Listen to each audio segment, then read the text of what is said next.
The emergency room had that particular kind of silence that comes after chaos, when the fluorescents hum too loud, and the smell of disinfectant can't quite mask what happened 3 hours earlier.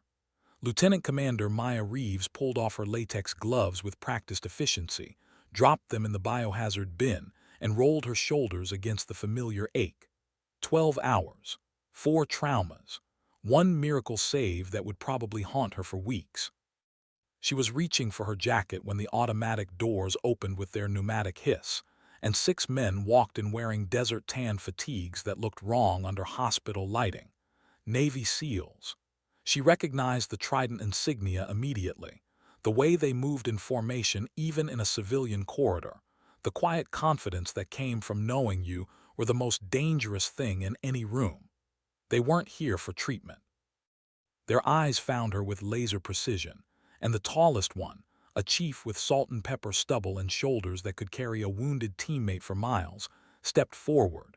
His voice was low, respectful, oddly formal. "Ma'am, we need you to come with us." Maya's hand froze on her jacket. 10 years since she'd been called that particular way. 10 years since she'd traded her flight suit for scrubs, the cockpit of an FA-18 Super Hornet for the organized chaos of emergency medicine. She'd walked away from the Navy after what happened over the Strait of Hormuz, after the inquiry, after her wingman didn't come home. She'd built a new life saving people with her hands instead of precision-guided munitions.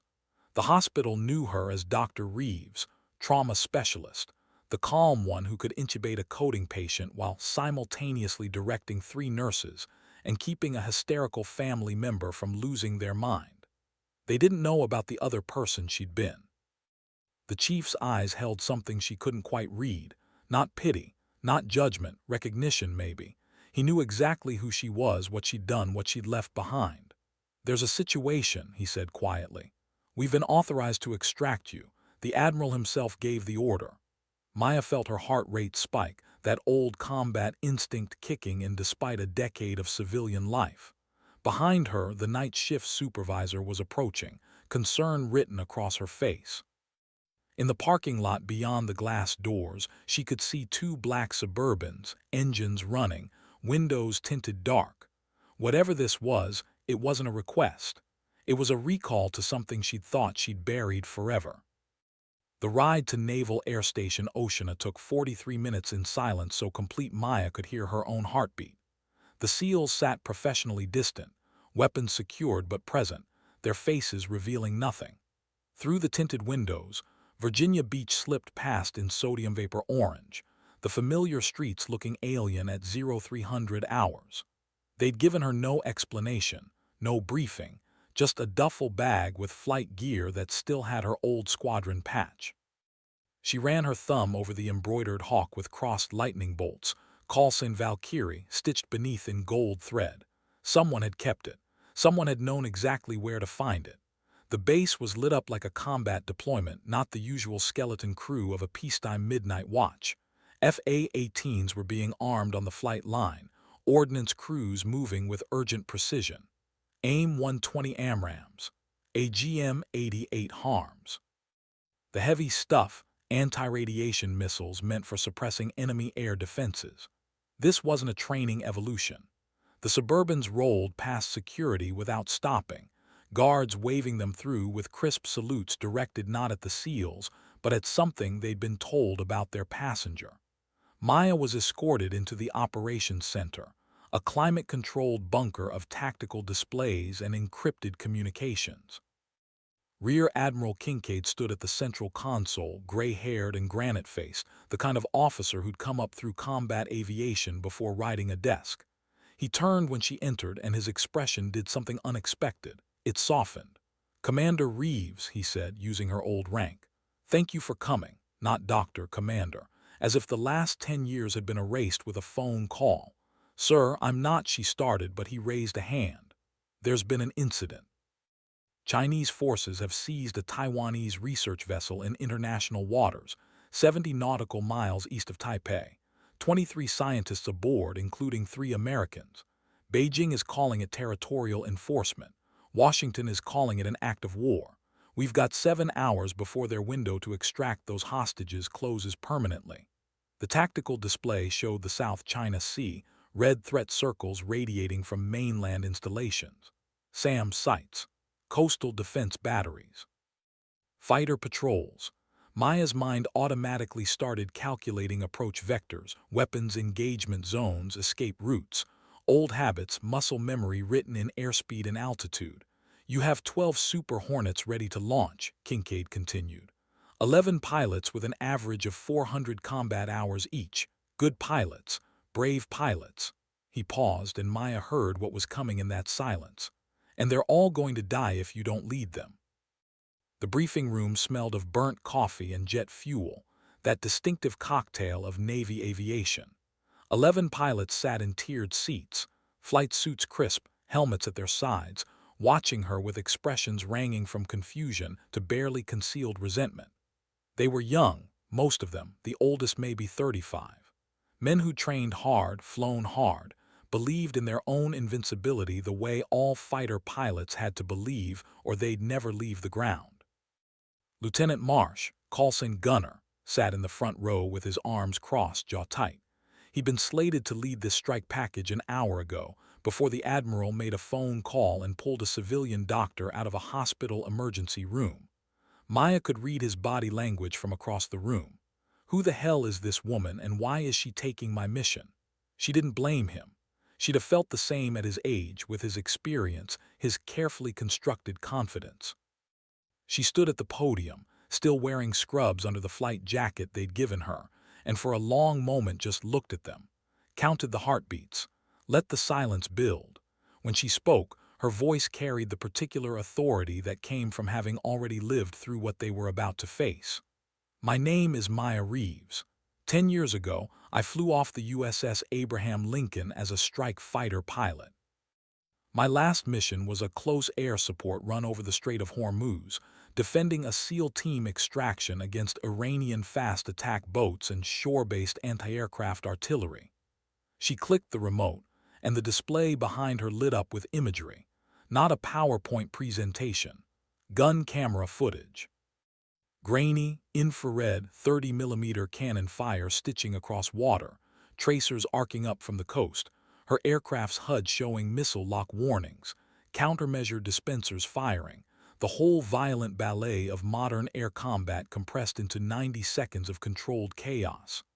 I put 11 boats out of action that day, she continued. I took shrapnel through my port intake and lost 20% thrust. I stayed on station until the SEALs were wheels up, then nursed my aircraft back to the carrier on 1.5 engines, landing with less than 300 pounds of fuel remaining. The footage ended. The room was absolutely silent.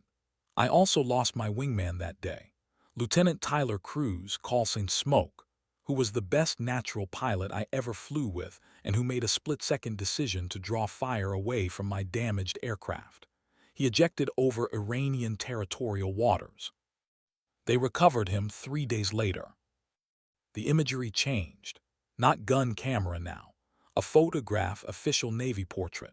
Lieutenant Tyler Cruz smiled from the screen, 26 years old, dark hair high and tight, eyes bright with the particular arrogance that came from mastering a multi-million-dollar weapons system.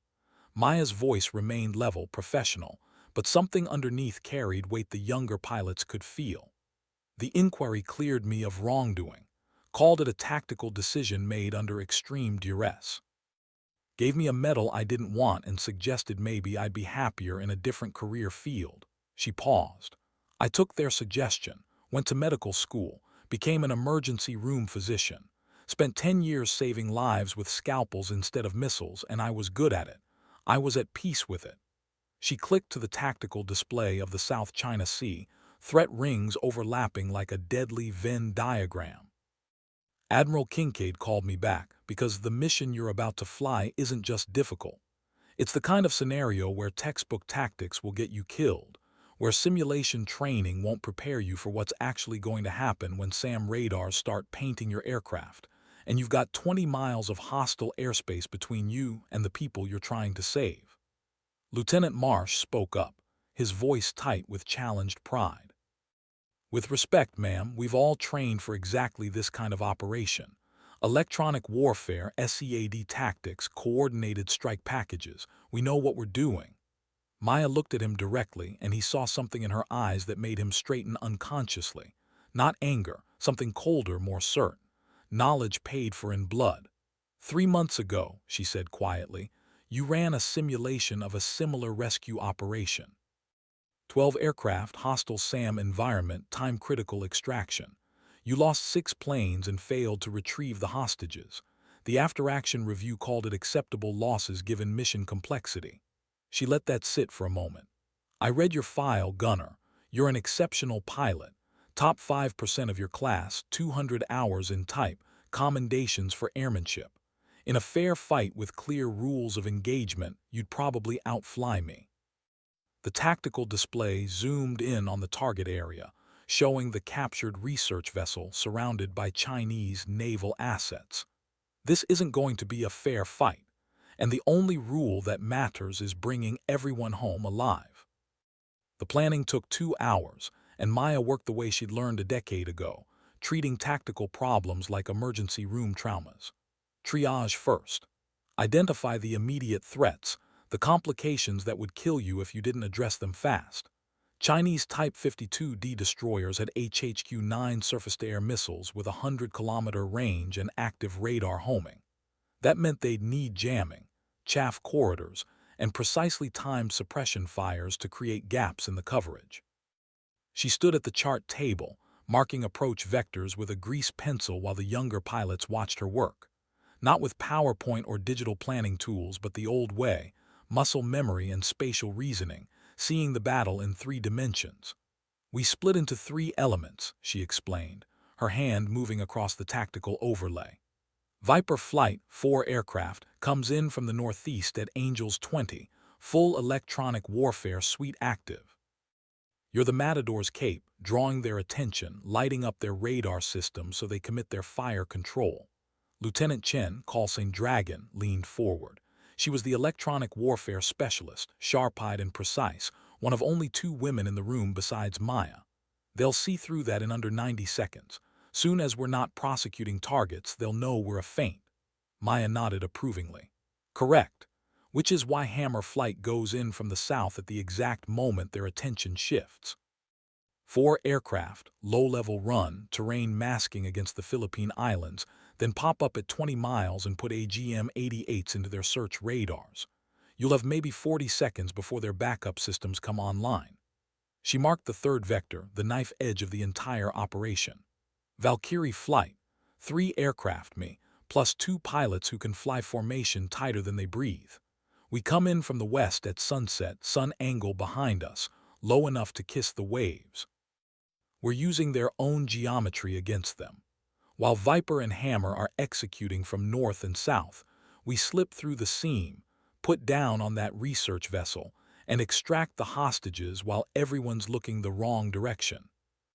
The room erupted in objections.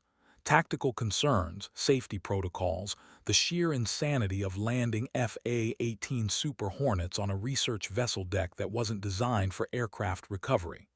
Lieutenant Marsh stood up, his voice rising above the others. That's suicide. You can't land a Hornet on a ship that size. Even if you could, you can't take off again with passengers aboard. The weight and balance would be completely wrong, and you'd have nowhere to put them except maybe strapped to the external hardpoints like ordnance. Maya waited for the noise to subside, her expression unchanged. We're not landing, she said quietly. The room fell silent. She clicked to the next image, a detailed schematic of the research vessel MV Prosperity Dawn, a 100-meter oceanographic platform with a central cargo deck. We're hovering. 3 aircraft in tactical formation, downwash creating a perimeter of spray and noise that will make their deck unusable for their own security teams. Ropes drop, seals fast rope down, secure the hostages, extract them via harness while we maintain position. Total time on station, 4 minutes. Then we burn for international waters at full military power while Viper and Hammer provide defensive counterair. The silence stretched out. What she was describing wasn't standard doctrine. It was improvisation at the edge of physics, the kind of maneuver that existed in the gray area between possible and suicidal. Admiral Kincaid's voice came from the back of the room. He'd been standing there the whole time, listening, evaluating. Commander Reeves executed a similar extraction over Basra in 2014. Single aircraft, urban environment, extracting a downed pilot from a rooftop while taking small arms fire from 3 directions. The Navy gave her a Distinguished Flying Cross and told her never to do it again. He stepped forward, his presence commanding absolute attention. That was 1 aircraft, 1 pilot, no hostages. This is 3 aircraft, coordinated precision flying in a hostile SAM environment with 23 lives depending on perfect execution. It's exponentially more difficult. He looked at Maya, and something unspoken passed between them. It's also the only plan that might actually work. The next hour was pure mechanics. Weight and balance calculations, fuel consumption rates, weapons loadout optimization. Maya worked with the crew chiefs, stripping unnecessary equipment, replacing full ammunition loads with half complements to save weight for the hover maneuver. Every pound mattered when you were trying to maintain stable flight at 0 airspeed with rotor wash battering your control surfaces. She selected her wingmen with surgical precision. Dragon for the electronic warfare expertise, her ability to read radar displays like sheet music and anticipate enemy targeting solutions before they formed. And Lieutenant Marcus Webb, call sign Steady, a quiet pilot from Oklahoma who'd logged more carrier landings than anyone else in the squadron. Precision flying, he'd said in his file, like threading a needle at 500 knots. She needed that steadiness, that unshakable calm. The armament crews loaded AGM-84 Harpoon anti-ship missiles, AIM-9X Sidewinders for defensive counter-air, and stripped down the cannon ammunition to 200 rounds per aircraft. Every hardpoint was calculated, every weapon station balanced for the precise center of gravity they'd need. In the locker room, changing into her flight suit, Maya caught her reflection in the mirror. The suit still fit, though it pulled slightly different across shoulders that had spent 10 years leaning over operating tables instead of pulling G-forces. The squadron patch sat over her heart, that hawk with crossed lightning bolts, and beneath it the name tape she hadn't seen in a decade. REEVES. Valkyrie. CDR. She ran her fingers over the Velcro, feeling the texture, the weight of identity she'd tried to leave behind. The door opened and Dragon stepped in, already suited up, helmet bag in hand. She looked at Maya with an expression that wasn't quite hero worship but close, tempered with the healthy skepticism of a professional evaluating another professional. "Permission to speak freely, ma'am," Maya nodded, still looking at her reflection. "Everyone's wondering if you've still got it. 10 years is a long time away from the cockpit. Medical degree doesn't keep your hands fast on the stick." Maya turned to face her directly. "You're right to wonder, I wonder too." The honesty seemed to surprise Dragon. "But here's what I know. I've spent 10 years making split-second decisions with people's lives on the line. Different cockpit, same stakes, and muscle memory. That's written deeper than conscious thought." The walk to the flight line carried a quality of unreality, like moving through a dream where everything was simultaneously familiar and alien. The FA-18E Super Hornets sat in their revetments, sleek and predatory, twilight reflecting off canopies and weapons pylons. Crew chiefs ran final checks, ordnance technicians verified firing circuits, the controlled chaos of a strike package preparing to launch. Maya's aircraft was tail number 304, painted in low-visibility gray with minimal markings. The crew chief, a Master Chief Petty Officer with 30 years of turning wrenches on Navy jets, saluted her with obvious skepticism as she approached. "Aircraft's ready, ma'am, all systems green. Took the liberty of setting up your preferences from your old configuration." He gestured to the cockpit.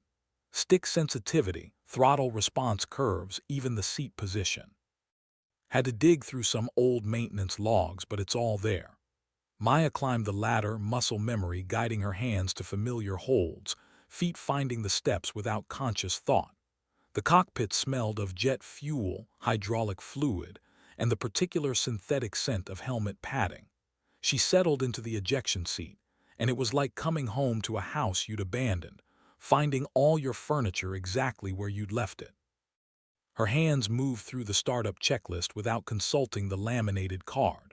Battery power, avionics displays coming online in sequence, the heads-up display painting green symbology against the darkening sky. Engine start, the twin F414 turbofans spooling up with their characteristic whine building to a roar. The aircraft trembled around her, alive, eager, 45,000 pounds of thrust waiting for her command. Dragon's voice crackled over the tactical frequency. Valkyrie Dragon, comms check, how copy. Dragon Valkyrie, loud and clear, system status.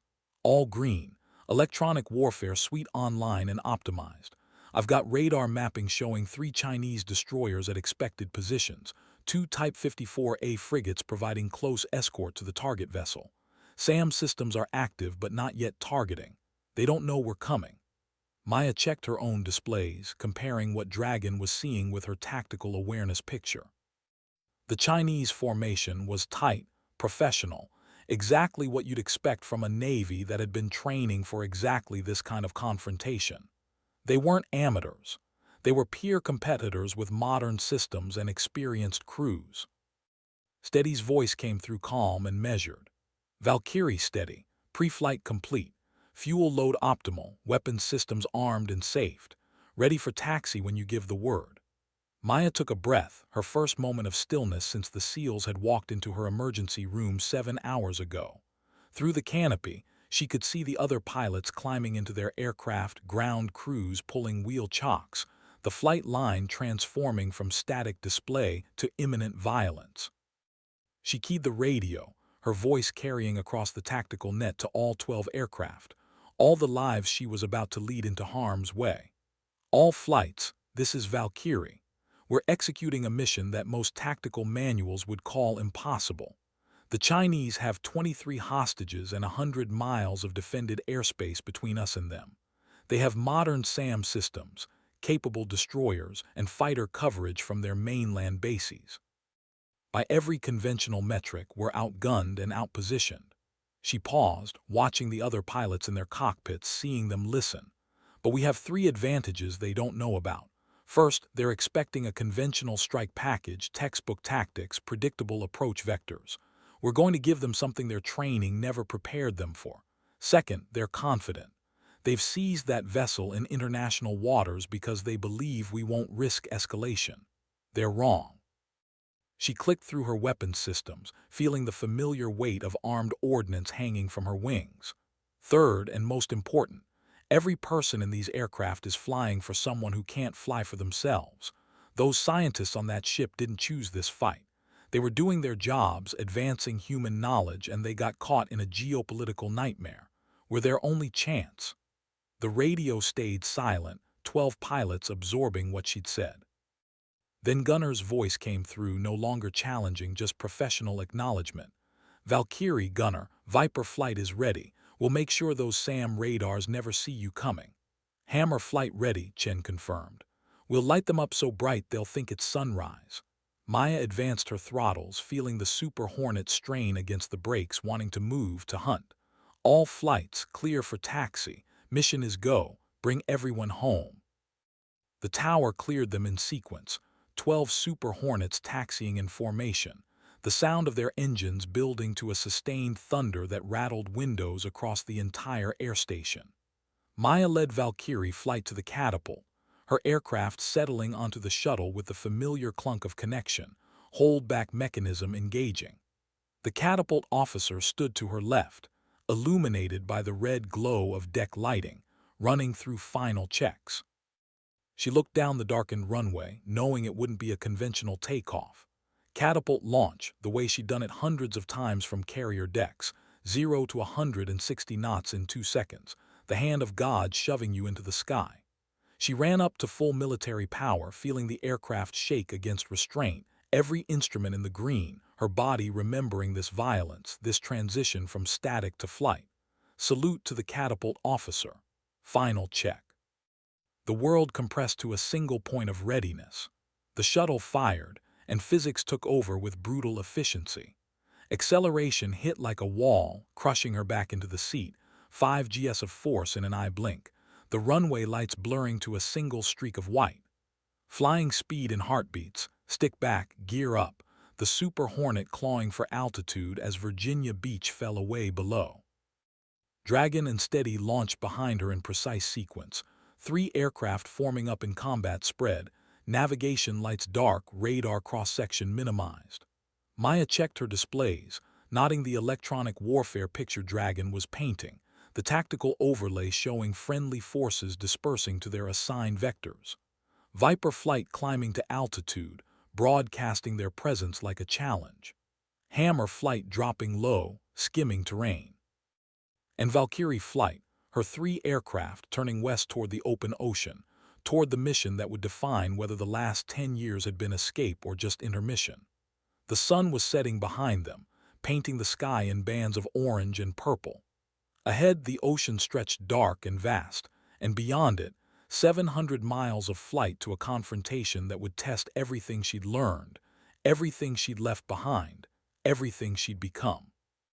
The flight out was conducted in radio silence, 12 aircraft dispersed across hundreds of miles of airspace, each element timing their approach to converge at the precise moment tactics demanded. Maya flew her Super Hornet at 300 feet above the water, low enough that her radar altimeter provided more useful information than her barometric instruments, the ocean rushing past in a dark blur beneath her wings. At this altitude, she was below most search radars, invisible to the conventional surveillance systems the Chinese destroyers would be relying on. But invisible wasn't invincible. One mistake, one moment of inattention, and she'd impact the ocean at 400 knots with no time for ejection, no margin for error. Dragon flew her wing position 60 feet to the right, matching Maya's altitude with precision that spoke to hundreds of hours of formation training. Steady held the left position, his aircraft a shadow against the darkening sky. They flew without lights, relying on tactical displays and the intimate awareness that came from professional aircrew operating at the edge of their capabilities. Maya's hands on the controls felt strange and familiar simultaneously, like picking up a musical instrument after years away. The muscle memory was there, written in neural pathways that a decade of civilian life hadn't erased, but there was a hesitation too, a conscious awareness that used to be pure instinct. She corrected for it, letting her hands remember what her mind wanted to overthink. The tactical display showed Viper Flight approaching from the northeast, their electronic warfare systems beginning active jamming, broadcasting their presence across multiple radar frequencies. Maya could imagine the Chinese combat information centers lighting up, threat boards going active, fire control radars beginning target acquisition. They'd see 4 FA-18s approaching at 20,000 feet, weapons hot, seemingly preparing for a conventional strike. Exactly what doctrine predicted, exactly what they trained to counter. Gunner's voice broke radio silence with brief, encrypted bursts. Viper engaged, multiple SAM radars active. They're tracking us hard. SAM launch, 2 HHQ-9s from the Northern Destroyer. Maya watched the tactical display update, showing missile tracks climbing to intercept Viper Flight. This was the moment where everything could collapse, where the Chinese could recognize the feint and redistribute their defenses. But Viper Flight executed exactly as briefed. Gunner's element broke high, dispensing chaff and flares, their electronic warfare systems creating false targets, confusing the missile's terminal guidance. The HHQ-9s detonated in empty sky, proximity fuses triggered by ghosts. And in that moment, with Chinese attention locked onto the visible threat from the northeast, Hammer Flight made their move. Lieutenant Chen's voice, calm and precise. Hammer Flight, weapons release. 4 AGM-88s in flight, targeting Northern Destroyer search radars. The anti-radiation missiles were purpose-built for this mission, homing on the electromagnetic emissions from enemy radar systems, turning the Chinese destroyers' own sensors into beacons for their destruction. 20-mile range, Mach 2 flight speed, approaching their targets while Viper Flight's feint still had the Chinese combat information centers focused on the wrong threat. Maya descended to 200 feet, the ocean so close she could see individual wave patterns in the fading light. Dragon's electronic warfare display showed the Chinese SAM radars going offline as Hammer's missiles found their targets. Not destroyed necessarily, but damaged enough or scared enough to shut down, their operators knowing that active emissions meant incoming ordnance. For 90 seconds, maybe 2 minutes, there would be a hole in the Chinese air defense coverage. A seam in their protective bubble, narrow and temporary. Valkyrie flight was threading that needle at 400 knots, racing sunset toward a target they couldn't yet see but could feel approaching with mathematical certainty. Maya's HUD showed time to target counting down. 8 minutes. Then 7. The ocean beneath them was fully dark now, night coming fast at this latitude, and somewhere ahead, the research vessel Prosperity Dawn sat surrounded by Chinese warships, unaware that rescue was coming in a form its crew couldn't imagine. Maya's hands tightened on the controls, feeling the Super Hornet respond to the slightest pressure, the aircraft an extension of her will. Behind her visor, her expression was focused, calm, the same face she wore in the emergency room when a patient was coding, and there was no time for doubt. Muscle memory and decision-making, violence and precision, saving lives by putting herself between them and harm. The tactical display updated with targeting data from Hammer Flight's reconnaissance sweep. There, painted in threat red, the Chinese formation came into resolution. Type 52D destroyers Harbin and Kunming holding north and south positions, their damaged search radars offline but backup systems cycling up. 2 Type 54A frigates Yuyang and Yulin in close escort positions. And in the center, smaller but critical, the research vessel Prosperity Dawn, 100 meters of oceanographic equipment and laboratories, now a prison ship holding 23 lives hostage to international crisis. Maya zoomed her display, studying the geometry. The Chinese had positioned their warships in a defensive box, overlapping fields of fire, each vessel providing coverage for the others. Professional formation, exactly what she'd expect from a Navy that had been studying American tactics for 3 decades. They'd learned well, but they'd learned from the textbook, from exercises and simulations, from assumptions about how American forces would approach a problem like this. They'd never encountered Maya Reeves. Valkyrie flight, 30 seconds to initial point. Viper status. Gunner's response came through breathing hard, his aircraft pulling GS to evade another SAM launch. Viper's defensive, they're throwing everything at us. Multiple bandits inbound from the mainland, looks like J-16 fighters. We can keep them busy, but you better move fast. Hammer flight, established defensive counter-air west of target. Anything that gets past Viper, you hammer it. Copy, Valkyrie, we're your back door. Maya checked her own weapon systems. 2 AIM-9X Sidewinders for defensive purposes, 1 AGM-84 Harpoon anti-ship missile she was hopping not to use, and a cannon with 200 rounds of 20 ammunition. Not much, but then this wasn't about firepower. This was about precision and timing and doing something so unexpected that the enemy's decision cycle collapsed before they could respond effectively. Dragon, steady, weapons tight unless I give explicit clearance. We're not here to start World War III. We're here to extract hostages and disappear. In and out, 4 minutes on target, then we burn for home. The initial point was a GPS coordinate in empty ocean, significant only because it marked the beginning of their attack run. Maya dropped to 100 feet, the Super Hornet's radar altimeter screaming proximity warnings that she ignored. Her entire focus narrowed to the fusion of her displays and the night rushing toward her. The Chinese formation appeared on her forward-looking infrared thermal signatures of ships against cold ocean, and there in the center, smaller and cooler, the Prosperity Dawn. She could see figures moving on its deck, security personnel probably, unaware that death was approaching at 400 knots from the west with the last light of sunset masking its approach. Flight, execute attack sequence. Dragon, light them up. Dragon's electronic warfare suite went active, not with jamming but with targeting radars, painting the Chinese destroyers with fire control solutions that made their threat warning system scream. Every combat information center in that formation would be seeing missile lock indicators, their defensive systems automatically prioritizing the immediate radar threat. They'd be looking east at Dragon, not west at the real danger. Maya broke left, Steady broke right, both aircraft going to full afterburner, the twin engines screaming to full thrust, acceleration shoving her back into the seat. The Super Hornet leaped forward like something living, like a predator spotting prey, and the world compressed to vectors and velocities and the narrowing distance to target. 3 miles. 2.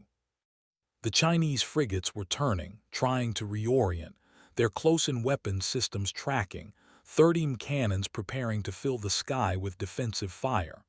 But they were tracking Dragon's radar signature, the obvious threat, not the two aircraft approaching from their blind spots at wave-top height.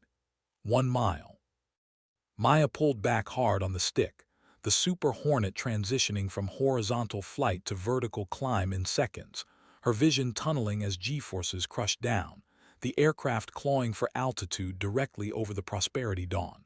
500 feet, 1,000, 1,500, and then she was rolling inverted, looking down through her canopy at the research vessel below, seeing it exactly as the tactical briefing had shown.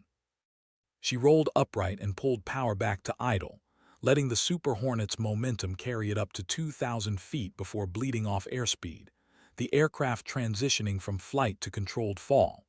Her hands moved across controls with practiced precision, deploying speed brakes, adjusting throttle, feeling for that perfect balance where the aircraft hung in space, not quite hovering but close enough for what she needed. The Super Hornet wasn't designed for this. It was a strike fighter, built for speed and violence, not for the delicate ballet of vertical flight.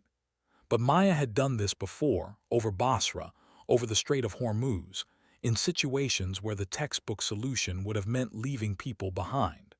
She'd learned to make the aircraft do things its designers never intended, pushing physics and aerodynamics to their absolute limits.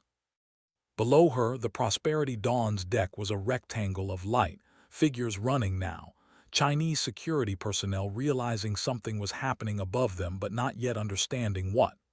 Maya keyed her radio to the extraction frequency, the secure channel where the SEAL team was waiting.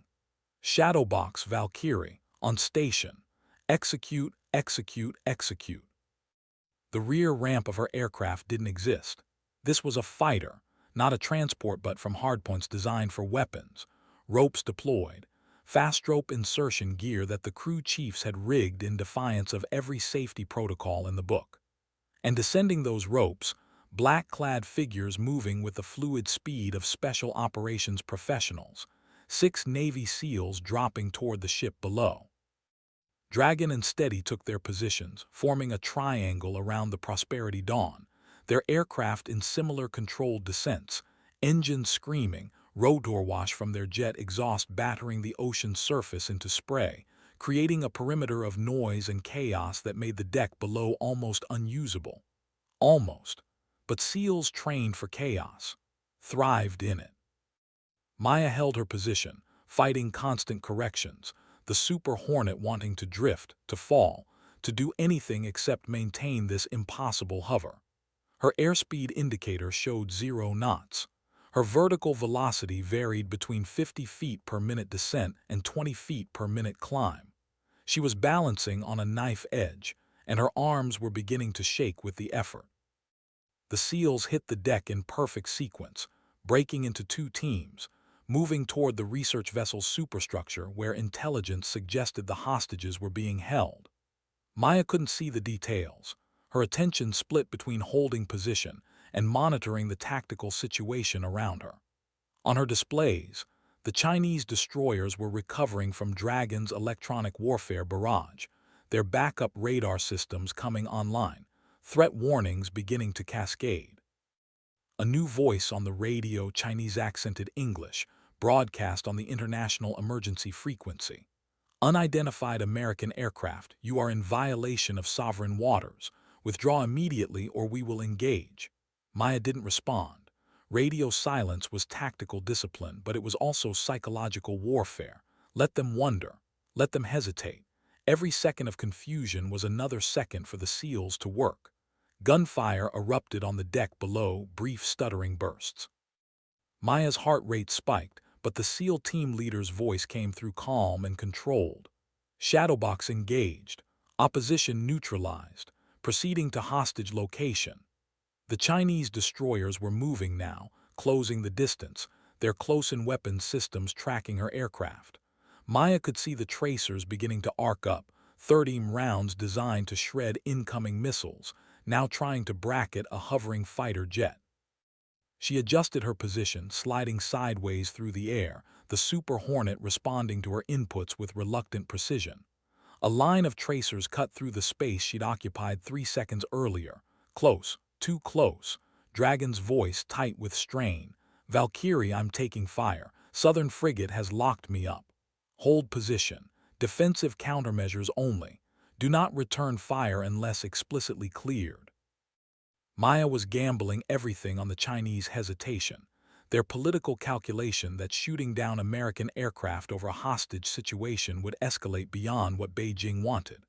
But she was also ready to be wrong, her thumb resting on the weapon's release, the Harpoon anti-ship missile armed and waiting. Below, the SEAL team breached the superstructure, flashbangs visible through portholes, the distinctive sound of close-quarters combat even over the roar of jet engines. Time dilated in the way it always did in combat, seconds stretching out like hours, while simultaneously everything happened faster than conscious thought could process.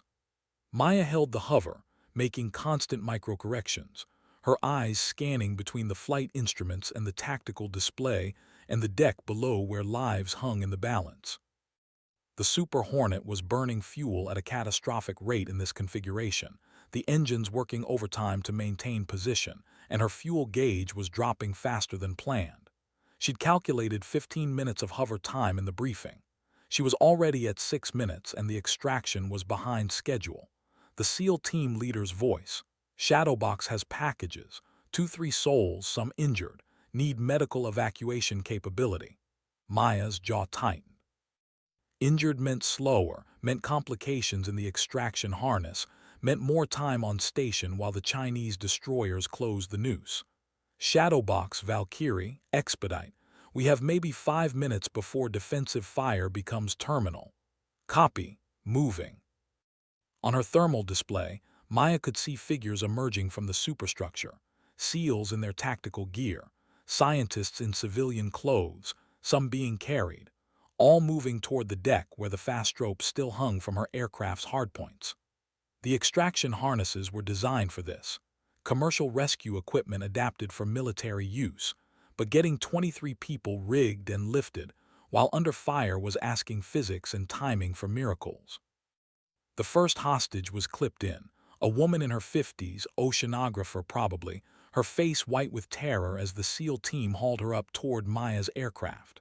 The winch system worked against gravity and rotor wash, motors straining, the woman rising toward the fighter jet like some surreal elevator to safety. Another hostage clipped in, then another.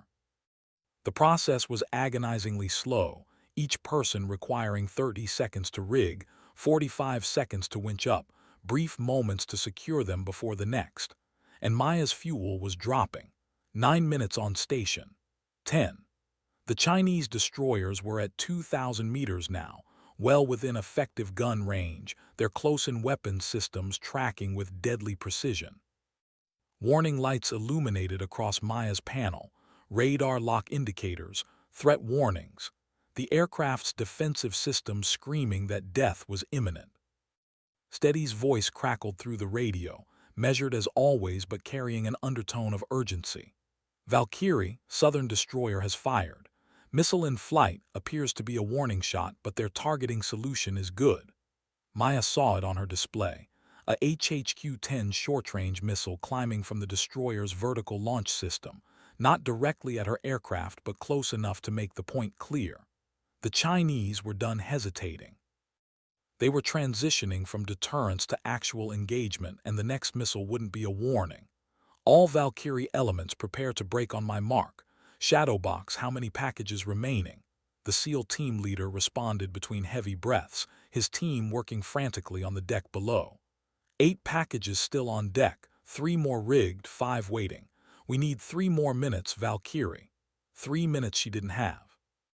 Maya made the calculation in heartbeats, the kind of decision that had haunted her for 10 years, that had cost her a wingman over the Strait of Hormuz, that had driven her from the cockpit to the operating room. Leave people behind and everyone in the air survives. Stay on station and maybe everyone dies. The missile detonated 200 meters off her port side, proximity fuse triggering, shrapnel peppering the ocean surface. Warning shot. Demonstration of capability. Message received. Maya's thumb moved to the radio transmit. Dragon, steady, execute defensive counterair. Target the Southern destroyer's close-in weapons system with 1 Sidewinder each. Fire control radars only, not the ship itself. We're buying time, not starting a war. Both pilots acknowledged, and seconds later she felt more than heard the missiles launch from her wingman's aircraft. AIM-9X Sidewinders repurposed for surface attack.